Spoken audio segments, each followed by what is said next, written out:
Vice chairman ఎన్నికకు మొన్న 3వ తారీఖు నోటిఫికేషన్ ఇవ్వడం జరిగింది.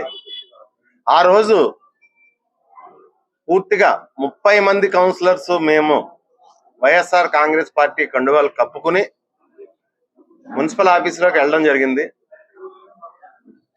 మున్సిపల్ ఆఫీసులో టీడీపీ మనుషులందరూ ఆఫీసులోకి వచ్చి కౌన్సిలర్ల పట్ల అసభ్యంగా ప్రవర్తించి భయభ్రాంతులకు గురి చేయడం జరిగింది. తర్వాత 3వ తారీఖు వాయిదా వేసి శాంతి భద్రతల రీత్యా 4వ తారీఖు ఎలక్షన్ పెడతామని చెప్పి 3వ తారీఖు వాయిదా వేసి 4వ తారీఖు పెట్టడం జరిగింది.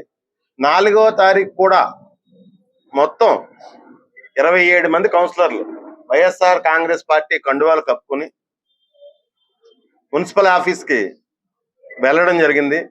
సేమ్ సీన్ రిపీట్ అయింది. 4వ తారీఖు కూడా వేలాదిగా టీడీపీ కార్యకర్తలు, తుని నియోజకవర్గంలో ఉన్న రౌడీ షీటర్లు,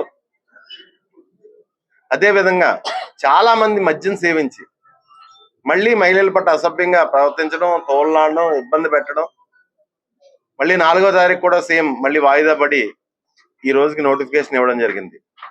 ఈరోజు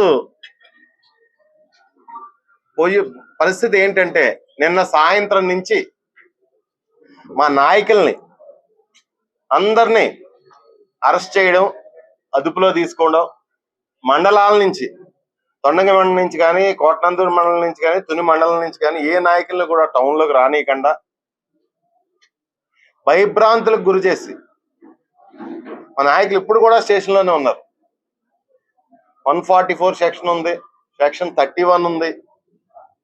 ఇలా మాట్లాడి మా నాయకులందరినీ భయభ్రాంతులకు గురి చేసి ఆఖరికి కోఆప్షన్ మెంబర్ అయినటువంటి చైర్మన్ గారి హస్బెండ్ కూడా ఇంటికి వచ్చి దౌర్జన్యంగా జీపులో ఎక్కించి తర్వాత ఇక్కడ ఉన్న కౌన్సిలర్ని కిడ్నాప్ చేసి తీసుకుపోదామని ప్రయత్నం చేయగా నేను వచ్చి అడ్డుకుని బయట తలుపులు వేసి తాళాలు వేసి బయట తాళాలు వేసి ఆ తలుపు దగ్గర నించున్న పరిస్థితి.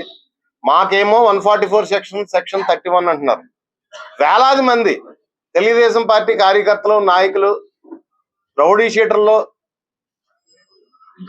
గోండాలు ఇంటి చుట్టూ తలుపులు బద్దలు కొడుతూ రకరకాలుగా ముందుగా ప్లాన్డ్ గా పోలీసులు వచ్చి సీసీటీవీ సర్వేలెన్స్ అంతా తీసి పారేస్తారు. ఇంటికి సంబంధించిన సీసీటీవీ సర్వేలెన్స్ అంతా తీసి పారేస్తారు ప్లాన్డ్ గా పోలీసులు వచ్చి.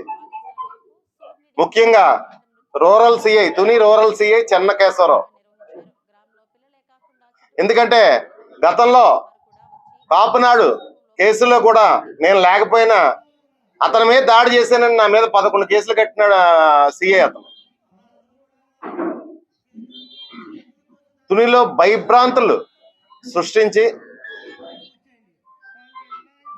వాళ్ళు ఏం చేయాలనుకుంటుంది, ఎంత అరాచకం చేయాలంటే అంత అరాచకం. ఎందుకంటే కౌన్సిలర్లు ఎక్కువ మహిళా కౌన్సిలర్లు ఉన్నారు మా దగ్గర.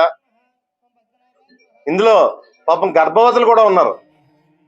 వాళ్ళని దుర్భాషలు ఆడుతూ మహిళలను తీసుకొచ్చి బయట నుంచి పోలీసులు మహిళలను తీసుకొచ్చి ఎవరన్నా దొరికితే చేతితో లాక్కుపోదామని, తాళాలు పగల కొట్టేస్తామని, ఇల్లు బదలు కొట్టేస్తామని రకరకాల భయభ్రాంతులకు గురి చేశారు. ఈ రోజు కూడా మేము 17 మంది తుని మున్సిపల్ ఎలక్షన్ కౌన్సిలర్లు మొత్తం 30 మంది, 17 మంది మీ ఎదురుగుంటే ఇక్కడే కూర్చున్నారు. విప్ కూడా పట్టుకెళ్ళి ఎలక్షన్ ఆఫీసర్కి ఇవ్వడం జరిగింది. 17 మంది సంతకాలు పెట్టిన విప్ కూడా పట్టుకెళ్ళి ఎలక్షన్ ఆఫీసర్కి సంతకాలు పెట్టి ఇవ్వడం కూడా జరిగింది. మేము అడుగుతున్నాం, బలం ఉంది కదా అని చెప్పేసి మీరు దౌర్జన్యం చేసేద్దాం అనుకుంటే మా నాయకులందరినీ పోలీస్ స్టేషన్లోని లేకపోతే అరెస్టులు చేసి దౌర్జన్యం చేసి మీరు బలం ఉంది కదా అని చెప్పేసి మీరు దౌర్జన్యం చేసేద్దాం అనుకుంటే నేను కూడా పిలిపిస్తున్నాను. చలో తుని అని చెప్పి జిల్లా పిలిపిస్తున్నాను. జిల్లా అధ్యక్షుడిగా ఈ కాకినాడ జిల్లా, తూర్పుగోదావరి, ఉమ్మడి తూర్పుగోదావరి జిల్లా కార్యకర్తలందరూ కూడా రేపు తుని రావాల్సిందిగా, ఖచ్చితంగా ఈ అన్యాయాన్ని మనం ఎదుర్కొందాం.